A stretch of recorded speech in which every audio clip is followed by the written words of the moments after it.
My quiet suburban life turned into a nightmare when my HOA sent bulldozers to demolish my home over a simple security gate. But they never bothered to check who I really was. What happens when the homeowner they've been harassing turns out to be the state senator in charge of housing regulations? Comment below where you're watching from. I never wanted trouble. All I ever wanted was to keep my family safe. After the Wilson family 2 doors down got robbed last month, their kids were home alone when it happened. I knew I had to act. The following week, someone broke into the Martinez house while they were sleeping. When old Mrs. Jackson's home became the 3rd break-in target in just 2 weeks, I realized it was no longer a coincidence. I had to do something to protect my daughter, Emily. The security gate wasn't even fancy, just a simple black iron design that matched the exterior of our home. I carefully reviewed every rule in the HOA handbook before installation. Emily helped me pick it out. She said it looked just like the ones in the fancy neighborhoods where her friends lived. We even received extra packages that week. Our regular delivery guy said he felt safer leaving items behind the gate. Everything was fine for exactly 3 days. Then Karen John showed up at my door while I was making dinner. I saw her approaching through our front window, power walking up the driveway in her tennis outfit with that oversized, glittery water bottle she always carried to her morning fitness walks, which were really just gossip circles. "That gate has to go," she declared before I could even say hello. "It makes the neighborhood look like a prison." She stood with her hands on her hips, tapping her expensive running shoe on my welcome mat. This was the same Karen who had installed bright purple shutters on her house last spring without any approval. I tried explaining about the recent break-ins, even showing her the police reports I had printed out. She cut me off mid-sentence. "Well, I'm on the HOA board now," she said, "and this simply won't do. What's next, guard towers?" She actually glanced around, as if expecting to see watchtowers springing up in my yard. That night, I found my first warning letter taped to the gate with bright orange tape. The next morning, Karen was outside taking photos of my house at 7 a.m.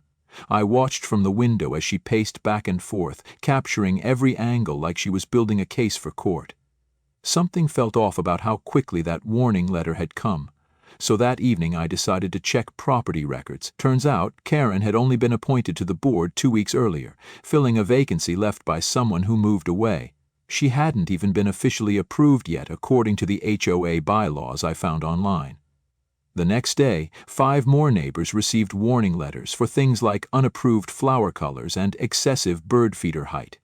Each time I passed by Karen's house, she was on her phone, probably reporting more violations. I started keeping a detailed log of everything, though I didn't know yet just how important it would become. What really got to me was how Emily started taking the long way home from school. "Dad," she whispered one evening, "Karen's daughter told everyone our house is bringing down property values. Is that why Michael didn't invite me to his birthday party?" My heart broke at the look on her face. This wasn't just about a gate anymore. Late that night I was reviewing HOA documents when I noticed something strange in the financial reports. The board had suddenly started paying for emergency property consultations right after Karen joined. The amounts were suspiciously high for a small neighborhood association. As I closed my laptop, a car drove slowly past our home for the 3rd time that evening. Through the window I spotted Karen in the passenger seat. Her phone camera flashed, lighting up the night. I started to wonder if installing that gate had triggered something far deeper than a neighborhood dispute. My phone buzzed with a message from my assistant at the state capitol, asking if I wanted to reschedule tomorrow's housing committee meeting. I almost said yes, but something told me I'd need that legislative knowledge sooner than I thought. I had no idea how right I was. Before bed, I glanced at the gate one last time and noticed a small group gathered at the end of my driveway, pointing and taking notes. Even in the dark, I recognized the signature swagger of Tom Hiddleston, the HOA president who hadn't enforced a single rule until Karen joined the board. What were they planning? Why did they care so much about one security gate? The next morning began with Karen in her driveway, coffee in one hand and phone in the other, taking pictures of my house again. I watched her from the kitchen as she zoomed in, first on the gate, then the flowers, then the mailbox. The $100 daily fines from the HOA were stacking up, but I refused to back down. 3 break-ins in 1 month, and they were worried about aesthetics? That afternoon, Emily's car pulled into the driveway after school. She wasn't alone. Karen's kids were following her, phones out, recording everything. I rushed outside just in time to hear them yell, "Your dad's a criminal, he doesn't follow the rules." Emily ran inside crying, slamming her bedroom door. I tried calling Tom Hiddleston. For the 5th time that week, straight to voicemail. Fine, if Karen wanted to play this game, I needed ammo. I opened my laptop and began digging through public property records. What I found made my blood boil. Karen's pool extension from last summer? It crossed the property line by 3 feet. No permits, no approval, just like Tom's massive garage, which had somehow been built without a single inspection. The doorbell rang. It was Mrs. Rodriguez from next door. Her hands trembled as she passed me a stack of papers. "I'm so sorry," she whispered. "Karen's been going door to door making everyone sign a petition against you. She said if we didn't sign, she'd start citing our houses for violations too." I thanked her and added the petition to my growing evidence file. That evening, while walking my dog, I noticed Karen's car trailing me slowly down the street. She wasn't even subtle about it anymore. I waved. That seemed to infuriate her more. My phone buzzed. Another HOA violation notice, this time suspicious behavior during non-business hours. Emily came home the next day in tears again. Karen's daughter had spread rumors that we were drug dealers hiding something behind the gate. The school counselor called me in. I sat there listening, unable to reveal who I was. Not yet. Doing so would only escalate things for Emily. That weekend I installed security cameras around the house. Within an hour, Karen was at my front door, this time with 2 police officers claiming I was surveilling her property. Karen stormed off, but not before yelling, "This isn't over." She was right about that. Monday morning, I walked out and found my rose bushes destroyed. Something had been poured on them during the night. My cameras caught Karen's husband at 2 a.m., but when I showed the footage to Tom Hiddleston, he claimed it was inconclusive. That same afternoon, the HOA board posted a new emergency rule. All security cameras had to be approved by the board, effective immediately. I stayed up late documenting everything. Selective enforcement, harassment, ignored property violations by board members. Around midnight, Emily knocked on my office door. "Dad," she said softly, "maybe we should just take down the gate. I can't take much more of this." I hugged her tightly, knowing tomorrow everything would change. The certified letter from my office had already been sent to the HOA board, and this time they couldn't ignore it. The footage I showed to Tom Hiddleston was crystal clear, but he still claimed it was inconclusive. That same afternoon, the HOA board posted a new emergency rule. All security cameras now had to be approved by the board, effective immediately. I stayed up late that night, documenting everything, building my case piece by piece, the selective enforcement, the harassment, the property violations they overlooked for their friend. Around midnight, Emily knocked gently on my office door. "Dad," she said, her voice small, "maybe we should just take down the gate. I can't take much more of this." I pulled her into a hug and held her tightly, knowing what she didn't. That tomorrow would change everything. A certified letter from my office was already en route to the HOA board, and this time they wouldn't be able to ignore it. As I turned off the lights for bed, I spotted Karen John in her driveway. She wasn't alone. This time she held a measuring tape, pacing slowly with Tom Hiddleston beside her, both of them pointing toward my home and taking notes.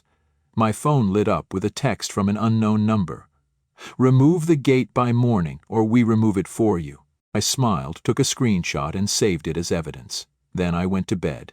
Let them try. They had no idea what was coming. Little did they know, tomorrow wasn't just another HOA board meeting. It was also the day I would be announcing my new position as chair of the State Housing Committee.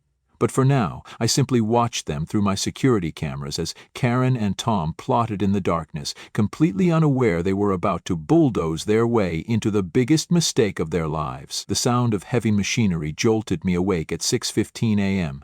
Emily rushed into my room, panic in her voice. "Dad, there are bulldozers outside!" I threw on my robe and raced downstairs, heart pounding. The morning sun hadn't even risen yet, but flashing yellow lights lit up the sky beyond our bedroom windows. I burst out the front door, barefoot, cold dew soaking my feet as I stepped onto the lawn, and saw 3 massive construction vehicles parked right in front of my home. Karen stood there, perfectly pressed tennis outfit, phone held high, recording everything with that same smug expression she always wore when she thought she had won. Behind her, Tom Hiddleston waved a stack of papers like a flag of victory. "Stop this right now!" I shouted. "You have no right to be on my property." The construction crew paused. One of them, a younger guy with kind eyes, actually removed his hard hat and looked ready to walk away. That's when Karen's shrill voice pierced the early morning silence. "We have every right," she barked. "Don't you dare stop. I'm recording this for the HOA records. They're in clear violation, and we have the emergency injunction right here." She turned to me, her face twisted with sick satisfaction. "Maybe next time you'll learn to follow our community guidelines." I pulled out my phone to call the police, but Tom stepped forward and waved the court order in my face. "Don't bother," he said. "Judge Harrison signed this yesterday afternoon. Your gate isn't just an eyesore. It's been deemed an immediate threat to property values and community safety standards." My hands trembled as I read the document. There it was in black and white. They had gone to court without ever notifying me. I considered revealing who I was right then and there, but years of political work had taught me timing is everything. Instead, I started recording. "Tom," I said calmly, "this injunction only mentions the gate, so why are your workers setting up equipment near my front wall?" The question made him hesitate, but Karen jumped in before he could respond. "Oh, the wall has to go too," she said casually. "It's all part of the same ugly security structure. You can't just build a fortress in our beautiful neighborhood." She turned to the growing group of neighbors gathering on the sidewalk. "This is what happens when people don't respect community standards." The demolition crew chief stepped forward, holding a clipboard. "Sir," he said, "we need you to step back. We're authorized to begin work. If you interfere, we'll have to call the authorities." I glanced down and noticed the company logo, Hiddleston Construction. Of course, Tom's own company had secured the contract. I stood frozen in helpless rage as they began with the gate. The metal shrieked as it was ripped from its hinges. Karen kept narrating, her voice loud and smug. "See, everyone? The HOA protects your property values. This is justice." That's when Emily, still in her pajamas, stepped out from behind me. "Justice?" she said, her voice cracking. "You're destroying our home because you don't like how it looks." Several neighbors shifted uncomfortably. Even some of the workers slowed down. But Karen wasn't finished. She marched right up to my property line, phone still recording. "Your father should have thought about that before he turned our neighborhood into a prison block," she sneered. "Maybe this will teach your family about proper standards." The front wall came down next. Bricks and mortar crashed onto our flower beds. Roses Emily's mother had planted years ago. I felt something snap inside me as I watched those flowers be crushed. But I kept recording. Through the screen of my phone, I spotted something chilling. The demolition crew was crossing the property line. My surveyor stakes were clearly visible, but they were tearing down sections of wall that weren't even part of the gate addition. Even under HOA rules, any demolition required verified property line documentation. I pulled up my property survey app and began documenting the encroachment. Tom must have noticed the shift in my expression because he suddenly looked nervous. "Wrap it up quickly," he told the crew. But it was too late. I had what I needed. I turned toward the crowd of neighbors, many still in slippers and bathrobes. "I want everyone to witness what's happening here," I said. "Notice the time, notice who's present, and notice exactly what's being destroyed." Karen's face twitched, for the first time uncertain. As the sun crept over the horizon, I watched them destroy $23,000 worth of my property. But they'd made 3 critical mistakes. 1, improper notice. 2, property line violation. 3, a biased contract awarded to the HOA president's own company. I looked at Emily, her eyes red with tears, and squeezed her hand. "Don't worry, sweetie," I said. "Sometimes you have to lose a battle to win the war." Little did Karen and Tom know, tomorrow's housing committee meeting had some very unexpected new business on the agenda. I stood there in my robe, watching chunks of my wall crumble onto our freshly planted tulips. Karen's phone was still recording, her manicured nails clutching it tight as she kept talking about justice being served. That's when Tom strutted over, demolition order in hand. His gold HOA president pin gleamed in the morning sun. "Maybe next time you'll learn to follow the rules," he said smugly, trying to hand me the papers. I let them fall to the ground. Behind him, Emily stood frozen in the doorway, tears streaming down her face as she watched strangers tear apart the only home she'd ever known. Then my phone buzzed. Emma's name flashed on the screen, followed by 5 more calls from local news stations. For the first time that morning, I smiled. That morning I adjusted my robe, took a step forward, and looked Tom Hiddleston in the eye. "Actually, Tom," I said evenly, "I think it's time we discussed House Bill 1472, the one sitting on my desk at the state capitol. You know, the HOA reform bill I've been drafting, as chair of the State Housing Committee." The construction workers stopped mid-motion. Karen John's phone lowered slowly, her mouth falling open. Tom's face went from smug to stunned in less than a second, faster than his signature could bounce a homeowner's check. You're, he stammered, hands beginning to tremble. "Yes, State Senator William," I said calmly. "The same person whose property you just illegally demolished, without proper notice or due process." I pulled out my phone and dialed. "Emma," I said, "please call Attorney General Roberts. Tell him I'm invoking Section 47B of the State Property Code, and get me Commissioner Daniel. I want a full investigation into Oker's permit history." Karen tried to slink away toward her porch, but I wasn't finished. "Oh, and Karen, those photos you've been taking," I said, raising my voice just enough for everyone to hear. "I'll need copies for the investigation, all of them, including the ones you posted of my daughter Emily in your Neighborhood Watch Facebook group, without permission." My security cameras had caught Karen trespassing multiple times just to snap those pictures. Each one was now evidence. I'd been documenting everything, waiting for them to go too far, and today they finally had. Emily came down the steps and stood beside me, not crying anymore. She'd seen me fight for my constituents' rights before. She just never thought she'd see me fight for our own home. Then the first news van pulled up. Then another. Karen was now frantically scrolling through her phone, trying to delete photos. Too late. My IT team had already archived her entire social media history. Tom tried one last desperate move. "The board vote was unanimous," he said quickly. "We have witnesses." I tilted my head and replied, "Interesting. Would these be the same board members who approved your wife's unlicensed home business last month? Or the ones who overlooked Karen's illegal fence height?" I pulled up the satellite images on my phone. My office has quite a few interesting views of property modifications. More neighbors were stepping outside now, many with phones out, recording everything. The construction workers began packing up. Their supervisor had just taken a call, likely from the city's permit office. Through it all, I kept my voice steady, my posture straight. Years of legislative negotiations had taught me that real power doesn't need to shout. "Emma," I said, still on the phone, "make sure the press gets copies of our file. Yes, all of it. Selective enforcement, financial audits, every last detail." I turned to the growing crowd. "As your state senator, I believe in transparency," I said. "The people of this state deserve to know how certain HOA boards are abusing their authority." Tom's hands were visibly shaking.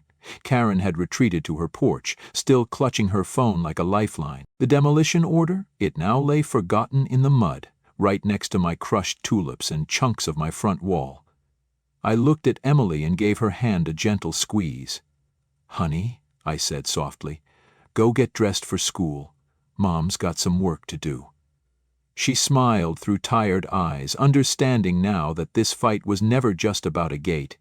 It was about every homeowner who'd ever felt powerless against arbitrary rules and personal vendettas. News cameras started rolling. My phone buzzed with calls from state officials.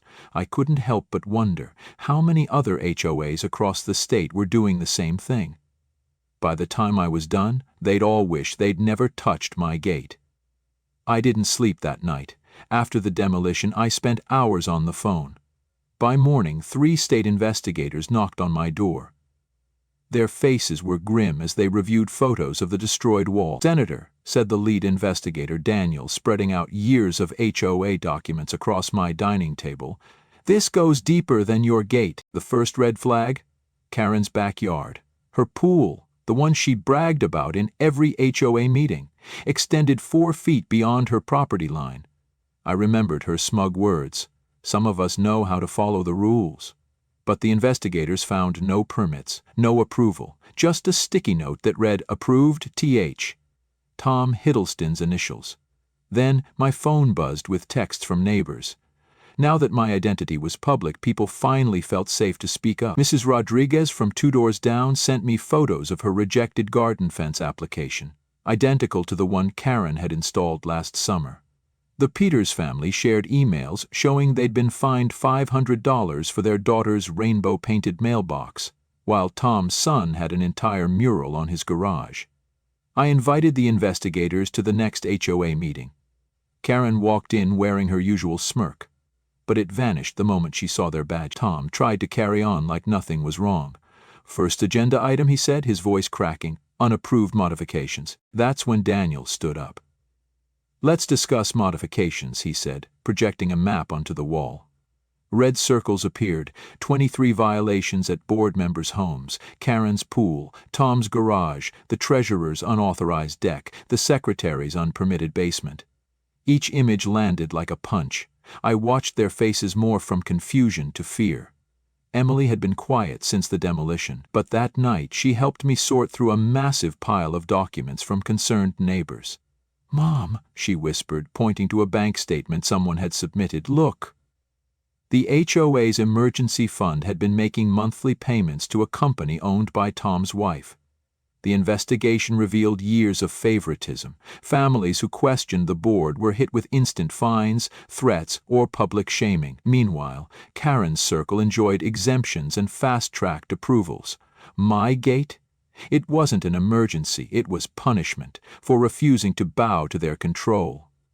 By the next morning, local news vans lined the street. Karen tried to sneak out her back door, but it was too late. Her pool extension was now marked with bright orange surveyor tape. She saw me watching. For the first time, her mask cracked. "You don't understand," she called out weakly. "We kept this neighborhood perfect. We protected its values."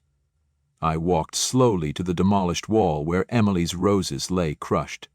"Perfect for who, Karen?" I said. The crowd of neighbors, investigators, and reporters waited in silence. She didn't answer. Instead, she rushed to her car, leaving her phone behind on the driveway, the screen still lit, with a message from Tom, "Delete everything." But it was far too late. The HOA's carefully constructed house of cards was collapsing, and the next hearing? It would bring even bigger surprises. The investigators had uncovered a pattern. Selective enforcement tied to a local real estate scheme, the kind that would make my demolished gate look like the tip of the iceberg. That evening, neighbors gathered on my lawn to share their HOA horror stories. Emily tugged my sleeve. "Mom, look," she said. Karen stood in her backyard, frantically measuring her pool with a tape measure. I smiled. She had no idea that tomorrow's findings would make that pool the least of her worries.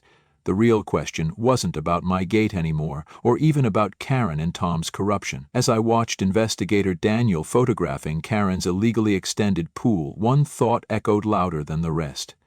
How many other neighborhoods were suffering under the same kind of tyranny? Under the same kind of tyranny, I picked up my phone and called my fellow senators. This was about to become much bigger than our little subdivision. My hands were shaking as I walked into the state capitol building, clutching a thick folder of evidence. The morning news was already running footage of my demolished home on repeat. As I passed the security checkpoint, I saw Karen John and Tom Hiddleston sitting nervously in the waiting area, their expensive attorney whispering furiously between them. They hadn't expected to be here today. I walked straight to my office, ignoring their shocked faces as they finally realized whose nameplate was on the door: State Senator William Housing, Committee Chair. My assistant Emma rushed in with more files, hundreds of complaints from across the state. My story had opened the floodgates. The hearing room was packed. News cameras lined the back wall. I straightened my jacket, took a breath, and assumed my seat at the committee chair's desk, just as Karen caught sight of me. Her jaw dropped. She had spent months looking down on me as just another troublesome homeowner, and now she was about to testify in front of me. "This hearing will come to order," I announced, voice steady despite the adrenaline rushing through my veins. "Today, we're discussing the Homeowner Protection Act, prompted by recent events in my own district." I held up photos of my demolished home. "But this isn't just about me." One by one, homeowners stepped forward. An elderly man described being fined for installing a wheelchair ramp.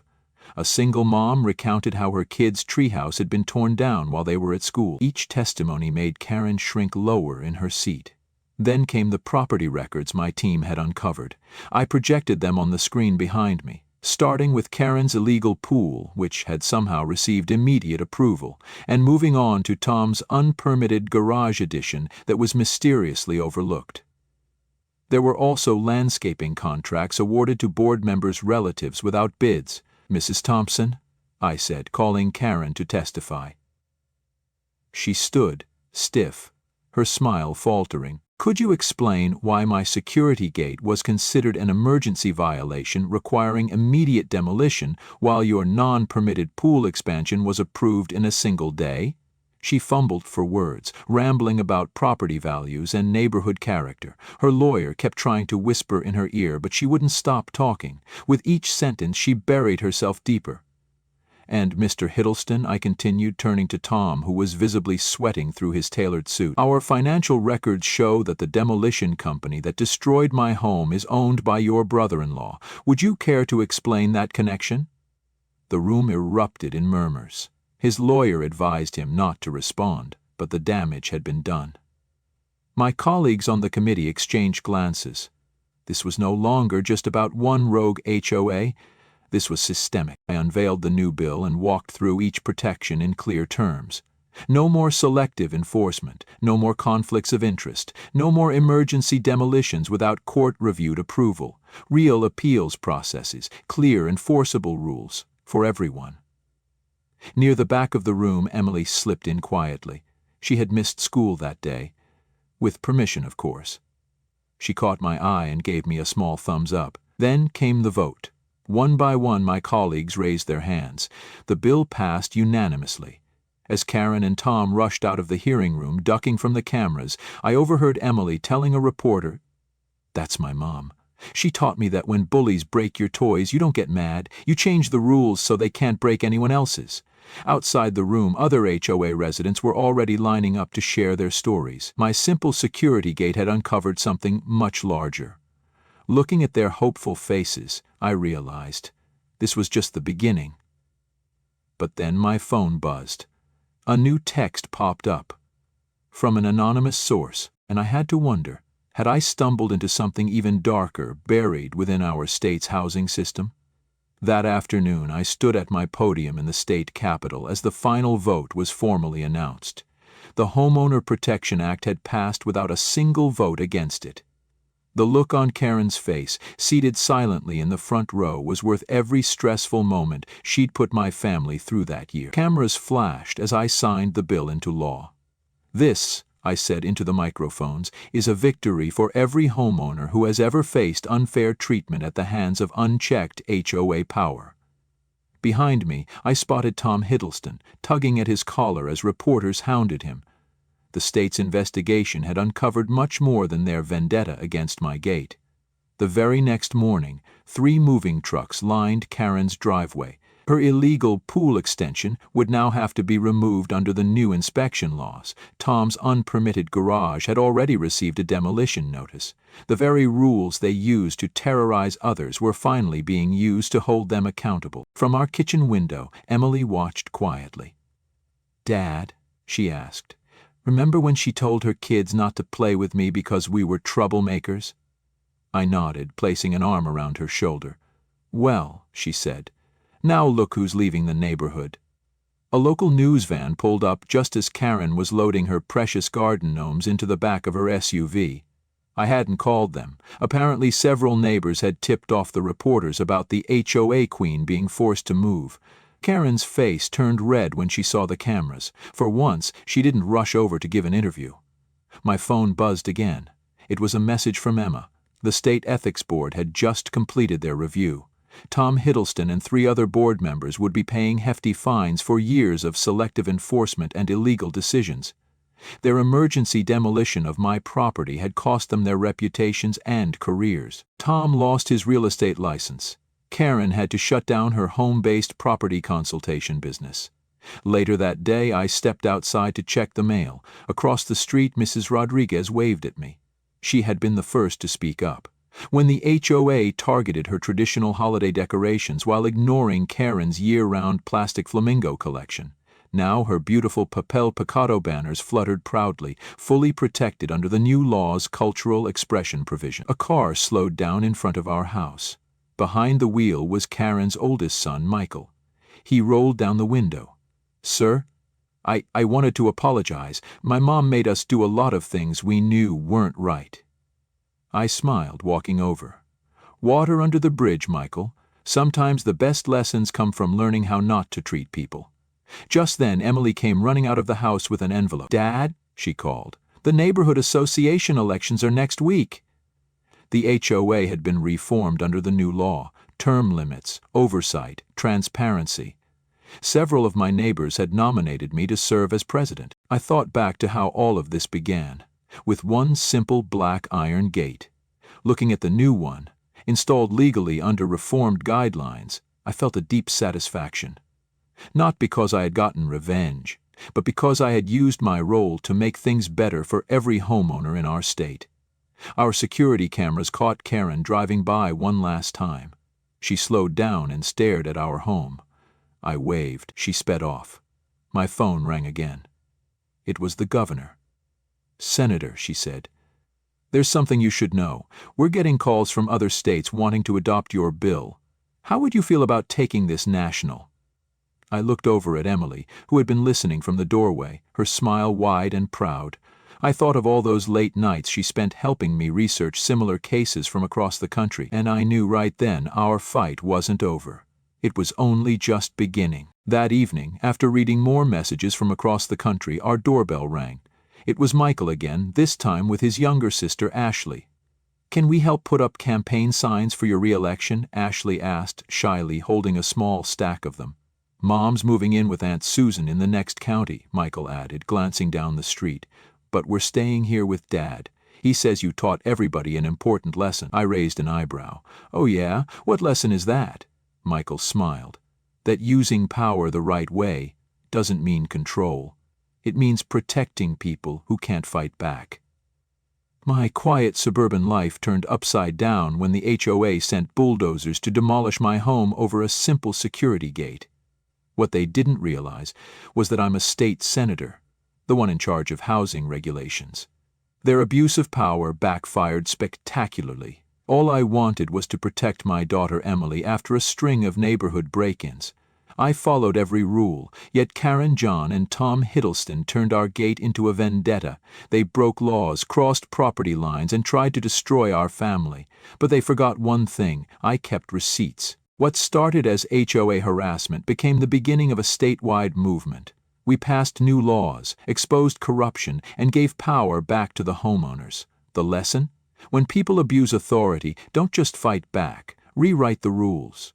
You may not be a senator, but you do have a voice. Document everything, know your rights, and don't let fear silence truth.